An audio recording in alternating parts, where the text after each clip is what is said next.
Janice and Charles met in high school. Janice was the studious type, while Charles belonged to the famous cliques on campus. Despite the differences in their interests, Janice and Charles were pretty close, especially in their last year of high school when they had to work together on a project. Their friendship didn't have time and room to grow, though, when they both moved away for college. Charles went to a business school, while Janice decided to pursue a culinary degree. After their college graduation, they both went back to their hometowns to visit their respective families. It was the first time the two were there at the same time. In the past, whenever Charles came home for a visit, Janice was busy at school, and vice versa. Therefore, they were both happy to see one another when they both finally did at a luncheon that Janice's family hosted. Although sparks didn't fly between them in high school, they sure did once they reconnected after university. They didn't stay long in their town, as Charles was set to start work soon and Janice had interviews lined up. They might not have spent a lot of time together as adults, only 3 weeks actually, but it was enough for them to know they were interested and wanted to see where it would lead them. So they swapped numbers before they went back to the big city. After a couple of dates, Janice and Charles made it official and went steady for 3 years before talk of marriage came up in discussions. One night, as the young couple was snuggled on the couch in Charles' apartment, where they usually hang out since Janice shares a house with a roommate, the scene from the movie they were watching caught Charles' attention. In the movie, a married couple was arguing because they missed their son's parent-teacher conference since they were both busy at work and it slipped their minds. They were shouting and blaming each other, arguing about who was right and who was wrong. At this point, Charles told Janice, "Once we get married, I want you to quit your job and just stay at home. I want to see you waiting for me at home after a grueling day at work. It would be best if you would be a hands-on mom to our future children, so we won't have that kind of argument," he added, referring to the scene on the screen. "I'll think about it," was Janice's answer. She didn't know if she could let go of her lifelong dream of being a chef. She'd also want to be a hands-on mom to her children, but the thought of quitting her job before the wedding and staying at home alone didn't sound too appealing to her. When Charles heard her answer, he sat upright. "Well, you really should think about it, because if you say no, I don't think we should get married at all." After that, both of them went quiet as they finished the movie. As soon as it ended, Janice stood up and prepared to leave. Charles led her to the door and gave her a chaste kiss on the cheek. "I'll see you at dinner tomorrow." The next day was their anniversary. After work, Charles picked Janice up and drove her to a fancy restaurant. They were led to a secluded and romantic spot. During dinner, Charles brought up their conversation from the day before. "So have you thought about it? Are you okay being the homemaker once you marry me?" he asked. Janice had been thinking about this all night. It would hurt not to be the famous chef she imagined herself to be, but it would just destroy her if she were to lose Charles. After all, there is a possibility that he'd let her go back to work once their children grew up. So she said, "If that's what you want, I'll do that." Charles smiled a brilliant smile, reached in his pocket, stood up, kneeled on one knee in front of Janice, and said, "I'm glad we agree on that. Now, will you marry me?" "Yes, of course," Janice said through tears. And so the couple held an intimate wedding with their family and friends, as well as a few select co-workers, previous co-workers in Janice's case. Although the restaurant was sad to let her go, the owner understood why she decided to leave. After the wedding, Charles and Janice settled into a cozy 2-story home with 4 rooms, 2 for their future children, 1 for them, and a guest room for friends and family. When Charles returned to work after the honeymoon, Janice stayed at home and decided to spend her time cooking and baking. She got lonely at times, but she eventually learned how to keep herself busy. A few months later, Janice found out that she was pregnant with their first child. Charles became more attentive to her needs, and their parents visited more often to keep her company whenever Charles was at work.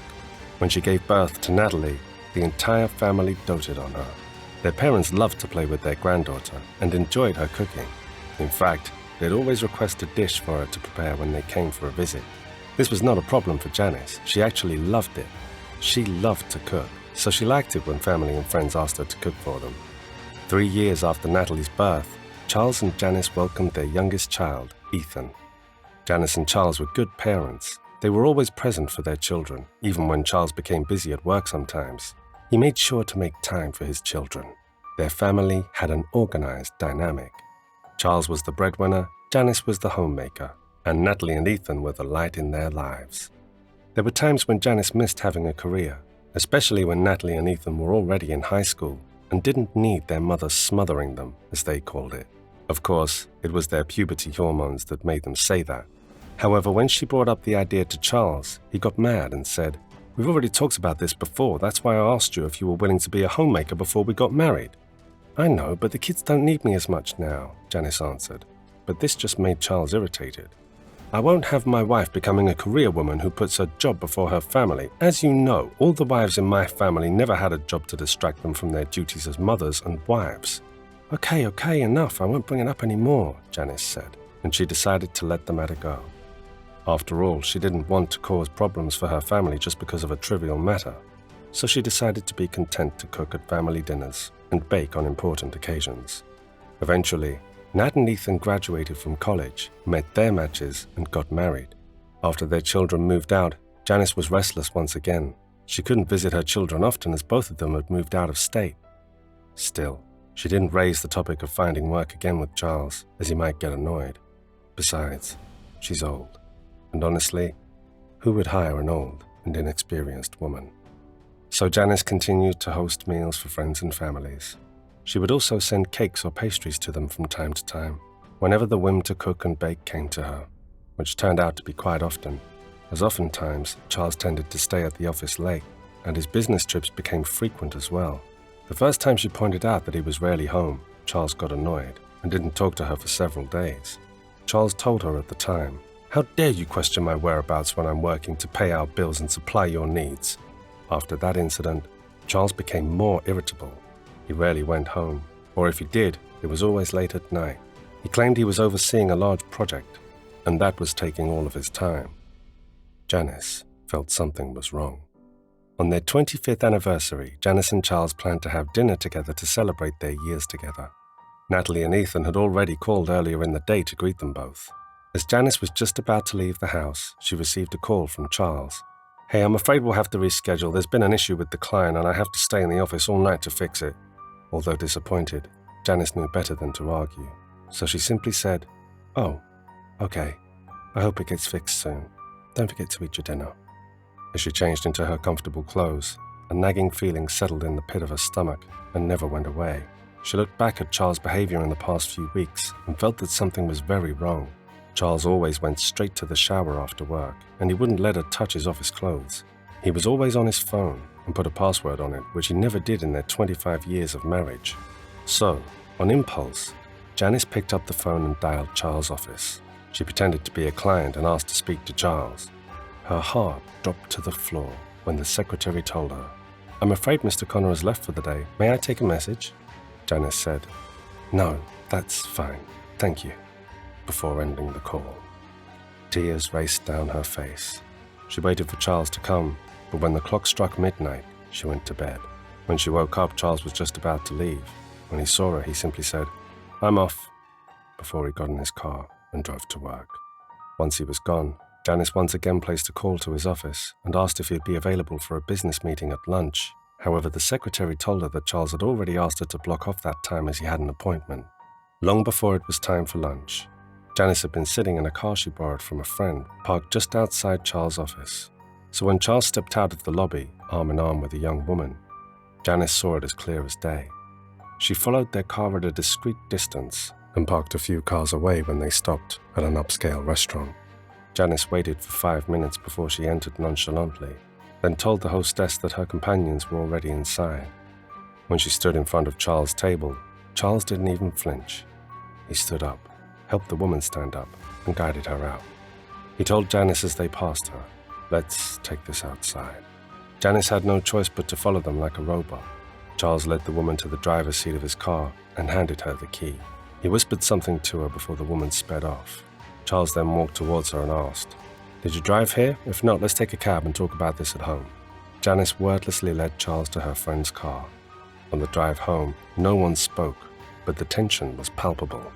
It was Janice who broke the silence once they were inside the house. "She's as young as our daughter. How could you?" "You're really asking me that? Look at yourself. You don't even look like the person I married," Charles retorted angrily. "Well, of course, I bore your children, and it was your decision to make me stay at home to do all the chores. But I didn't say you should stop taking care of yourself." You know what? Since it's already come to this, you should know that I've already spoken to my lawyer. I'll be filing for a divorce, Charles said, then slammed the door on his way out. Janice went to the room, laid on the bed and let her tears flow. Charles didn't come home that night, and the nights after that. 2 weeks later, she opened the door to Charles' lawyer. He didn't stay long. He just handed her the divorce papers before he sadly said goodbye. He'd been a close friend to the family, and it didn't sit well for him to deliver the papers. Knowing that nothing could be done in their marriage, she signed the documents. She cried for the only life she knew to live, which had just crumbled beneath her feet. Along with the divorce papers, Charles left a note about the division of assets. He wouldn't agree to a fair division, as everything they owned was the fruit of his hard work. After all, she didn't bring any money in for the duration of their marriage. Janice didn't even want to fight him on this. Just before the divorce was finalized, Janice called her children to let them know. "No, Mum, you shouldn't leave the house. You earned it for taking care of us and Dad your entire life," Ethan said. "Ethan's right, Mom. Dad was the one who cheated, which caused the divorce. He should be compensating you, not robbing you of your home." Natalie said it heatedly. In the end, Natalie and Ethan were able to convince or pressure their father to leave the house to their mother. "Consider it as a payment for taking care of us growing up and for serving you for the entirety of your marriage." 5 months later, Janice started a home-based cake and pastry business that thrived really well. She's happy and at peace, and she loved the moments her children came to visit.